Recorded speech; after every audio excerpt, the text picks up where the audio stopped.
Hey, and welcome back to another video with me, Annoni. So hey everybody, and well done for getting through the memorial season. It's not easy, is it? Even for those of us who, like me, we've sort of left and decided that no, what the Jehovah's Witnesses teach is not the truth. Maybe some of us have, again, like me, become atheist and think we don't believe in the Bible or in Jesus or anything anymore. Again, I don't want to offend people who listen to my videos and who are still Christian, and maybe you've joined another faith or something. Good for you. And I'm not trying to discourage people from that kind of thing at all. But yeah, let's talk about the memorial. That was sort of obviously a huge topic on the XJW groups on Facebook and other places like that. And one of the biggest problems obviously was a lot of people were being pressured by parents and even in some cases like elders and people from the congregation to come back. Because as we all know, if we've been a Jehovah's Witness for any length of time, well, a year will do it, we know that the memorial is the most important meeting of the year. And that's kind of evident by the fact that they step up their campaign for the literature. They have a leaflet. It's kind of like almost like a vacation when you're a Jehovah's Witness, because you have to learn a presentation for the magazines and the books and things. And I remember when it was the memorial, all we had to do was push the leaflet to people's doors. And if we met anyone, it was just, we want to invite you. Bye-bye. And it was kind of like, oh, a relief. I don't have to learn a presentation this month. That's great. And people sort of use the opportunity to pioneer, which means that they have to sort of fill like a quota of hours in that month. Before it was like 90, I think they reduced it to 70, and then they do like a special allowance for one-off pioneerings where people can just do 50 hours a month. Wow, excuse me, only 50 hours. And they sort of do like a special pioneer month around the memorial, so people can sort of go on the ministry even more. To push their literature on people. And so we know that the memorial is very important. Also, when it comes to those of us who have attended, maybe we have been Jehovah's Witnesses for a long time, I appreciate that a lot of people who watch my videos aren't witnesses and have never been witnesses, but they find me through God knows how, you know, and I say that ironically, looking for cat videos or something, I don't know.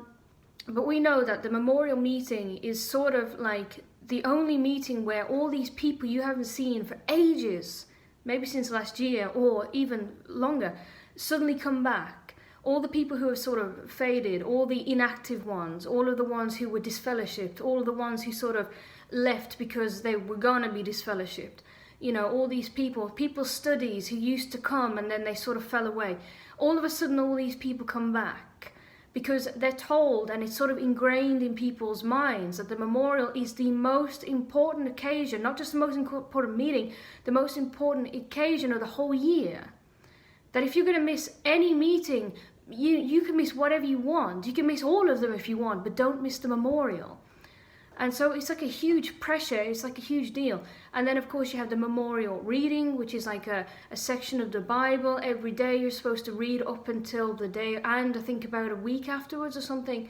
It depends, I think it sometimes varies. So it's like a lot of hoo-ha around the memorial. Like I said, a lot of people, their mums and dads, the elders, they suddenly talk to them. They've ignored them for months, maybe even years. They don't talk to them. These people who are disfellowshipped or faded or whatever, they leave, and you know that they have a hard time of it. A lot of people do. They have kids, they have illnesses, they have all these circumstances, and yet mom and dad and the elders and brothers and sisters, you know, physically and you know figuratively, ignore them with the excuse of your bad association now. Even if you're not 100% disfellowshipped, you're still in our eyes as good as. So we don't want to talk to you. And then, of course, when the memorial comes around, all of a sudden you get, it's almost like a twinge of conscience in these people's minds. And they think, I have to try and save my son or daughter or whoever. And you get the little note through the door, you are invited. And I know a lot of people, it brings out mixed emotions, and I don't blame them. I was sort of waiting for mine from my mum, but I think she knows better, so she didn't do it. But all the time I was kind of in anticipation of this invitation from her, because it is like, it is a really ingrained thing in the mind of a Jehovah's Witness, especially someone who's been maybe in it from birth, someone who's been in it for a long time, because they really do impress upon you that it is extremely important. And so you hear all these stories, you know, especially around the memorial time as well, of people say who someone is in hospital and they've been in hospital bedbound, and it's the memorial, and this faithful brother or sister has arranged to have the wine and the bread brought to their bed, so they can do the memorial on their own with a prayer to Jehovah, and so they can participate anyway. And we hear these kind of so-called faith-strengthening stories, but really the idea of these kind of stories is to incite guilt inside the Jehovah's Witness or the ex-witness or the inactive one or the study or whoever it is, to come back, because I think, like with all the other examples of the sister that has to swim across the lava, and the brother that went across the shark-infested sea, and the one who hopped to the meeting on one leg because they had to get there over 10 mountains, and the Lord of the Rings cast was running by, and it's like, it's to try and make you feel guilty, to think, well, if they can do it, I should too. What is really stopping me? And with the memorial, it's sort of like an automatic response that I understand that everyone can miss any meeting except this one, that we sort of forgive those who come back to the memorial, at least just for this night. We talk to them and be friends with them and try and say, come back to meetings. Oh, I love your kids. I haven't seen them, since they were born. But now I'm your friend. And then after the memorial, we forget about them. And we hear ones in the congregation say, oh, we won't see them till next year now. Back into the woodwork they go. And it's sort of like this feeling that no matter what, it doesn't matter whether we're disfellowshipped, disgraced, we have one leg, there's a shark hanging off our arm, we still need to get to the memorial. And so I just really want to impress upon those of you who didn't go and still feel shite about it, that you can relax, seriously. You didn't burst into flames, and neither did I. This is the first memorial that I have not attended, and I tell you, that is a big deal, because even when I was disfellowshipped, because some people are confused, I used to be disfellowshipped for about 2 years, and during that 2 years I tried very hard to come back. When I came back, it was almost like the goal of coming back obviously was no longer my focus, and I started to look at the congregation properly, now that I could afford to do that, now that I was back in and my mum and other people could talk to me. It's almost like the sword of Damocles, that taboo, was gone. And it was like being an ex-criminal, being led into society, that people still treat you with disgust and suspicion and this sort of like at arm's length kind of thing. And I thought, this doesn't feel right. And then of course all of my other doubts and problems, it all sort of accumulated, and I thought, no, this is nonsense. And I finally looked at so-called apostate videos and literature and things, which is mostly just their own publications. So it's like, how come we couldn't look at this before? This is ours. This has Watchtower stamp on it. But nevertheless, I faded. So I hope that clears things up for people who were confused. But yeah, for us anyway, we sort of feel that the memorial is sort of, the one meeting we can sort of afford to go to.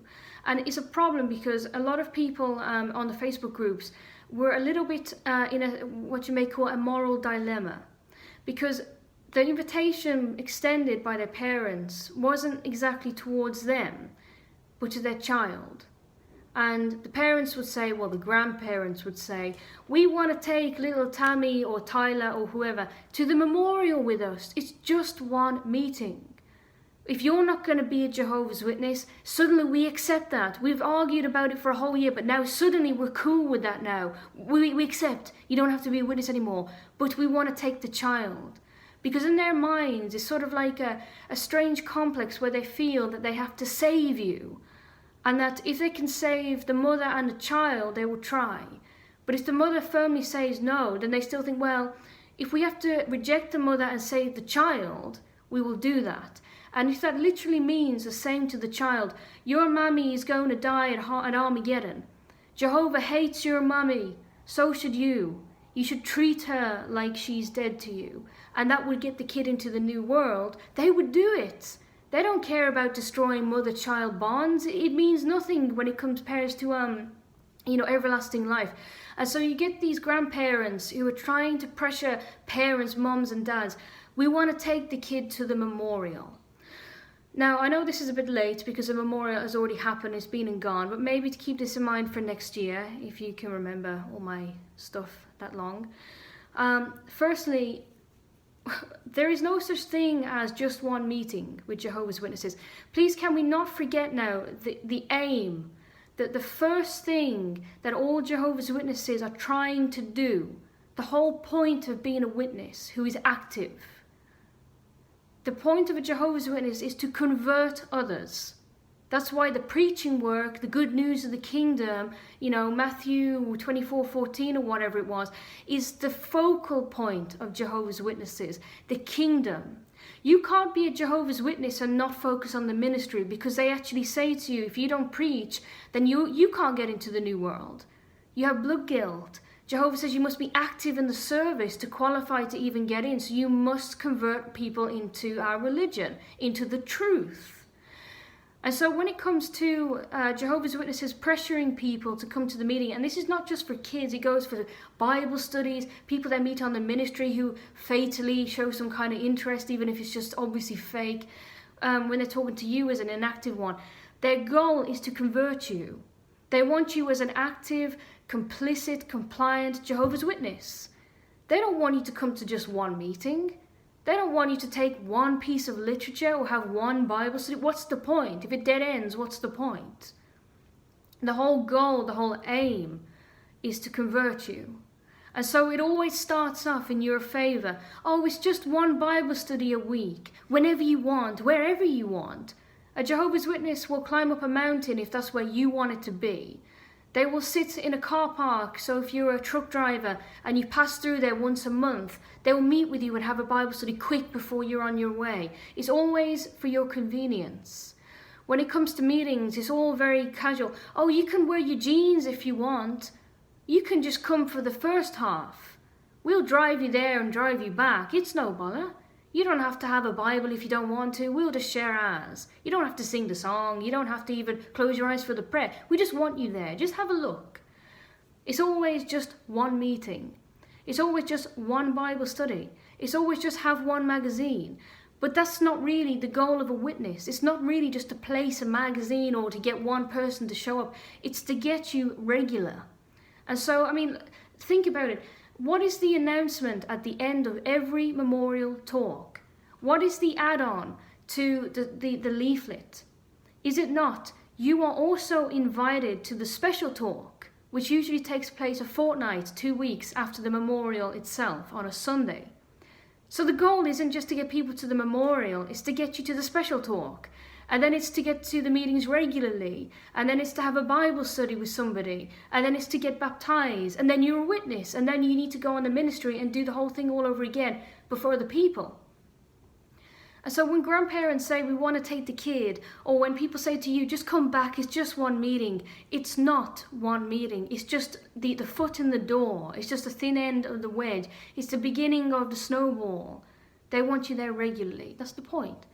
And so the second thing I want people to think about, especially when it comes to children and grandparents saying, let us take them to the special talk then, or let them come to the meeting once in a while. It's probably more important actually, well it is more important than the whole conversion thing. Unless you've been living under a rock, you must be aware by now that the whole organisation is now almost synonymous with paedophilia and child abuse and rape of grown-up women and men as well. So it's not just about abuse of children exclusively. Women have been raped and the elders don't care. They don't care.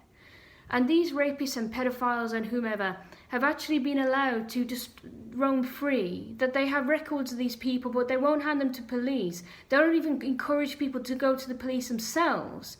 Victims, including myself, have been told, don't go to the police. Now, these pedophiles are walking around in Kingdom Halls. There may be one in your Kingdom Hall. There may be none. There may be 20. We don't know. And if you ask the elders, they'll just pretend they either don't know, or they'll tell you shouldn't ask these kind of questions, or they'll say something else, but you won't get an answer from them. Now, the creepiest thing I ever heard was that a person in the Facebook group said that when they were at a Kingdom Hall visiting, after they were inactive for a few years, they came back and they had a young son with them. And it was just a mother on her own with her son, and she was about to take her son into the men's toilets and sort of, you know, as the Jehovah's Witnesses do, oh, you go in and come out in 5 minutes when you're done, because people trust people. It's just ingrained in us. And the circuit overseer was visiting that week, and his wife said to her quickly, don't let him go in there on his own today. And she wouldn't say why, but she just made it clear, don't let him go in today. Which the mother took to mean something like, is there someone here that we should know about? Because my son goes in there regularly and he hasn't had a problem. And all of a sudden now it's a problem. Who should we be looking at? But she wouldn't say. And so when it comes to grandparents or whoever it is, maybe your spouse or whoever, taking the... I mean, okay, I understand with husbands and wives it's very difficult and they have rights. But when it comes to grandparents and friends and uncles and aunties, they do not take it seriously that there are these paedophiles at the Kingdom Halls. If you say, Mum and Dad, make sure they're never out of your sight in this meeting, they'll say, okay.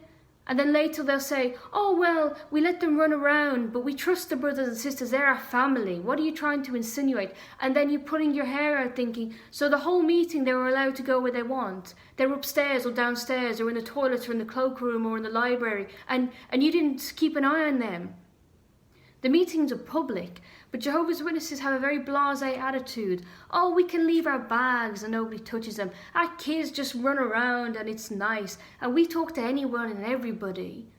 There's no vetting and they can't do it anyway by law, but you don't know who's there. You don't even know who the brothers and sisters are, let alone strangers coming in from the street. So think about it seriously when grandparents or whoever are saying, let us take your children to the meeting. You're not there to supervise, and you shouldn't have to feel that you have to go back inside of a Kingdom Hall just to satisfy parents and their whims. It's up to you to say, I don't want you to take my kid to the memorial. You don't take the paedophilia thing seriously, I'm not going to take you seriously. You have that right. But anyway, I'm going to wrap it up there. To everybody who actually did go to the memorial and maybe feel shit about that, just relax, just relax. Bear in mind what I said with the witnesses, it's never ever just one meeting. They will come back for you. That when you come back, they start to think, hey, this person, we have some hope in them. They came back to the memorial, they passed the bread and the wine, unless you were there filming it like some of the crashers, they're gonna want to get you back. So just be aware of that and stand your ground. I know it's hard to say no. Especially as a Jehovah's Witness, we're told to always comply with the brothers, especially and the elders, to always just obey. And if they say, we suggest, we say, okay, we'll do it. Or if they say, we think you should do this, we say, okay, yeah, I'll do it. We don't want to get into trouble. But you really need to learn to say no, because this is your life, and they will never stop.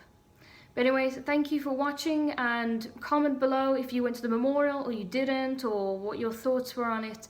And a big laugh to the guy on April Fool's Day who said that crazy story about Toni Morris saying that they were going to announce that they aren't going to teach the paradise anymore and that everyone who dies is going to go to heaven. I nearly fell for it, and a lot of people did, which is funny. And it was April Fool's Day, and I was just like, Jesus, I should have put something up like that myself. It was super funny. So keep doing that and have a sense of humor. Anyways, thank you for listening and peace out. Bye.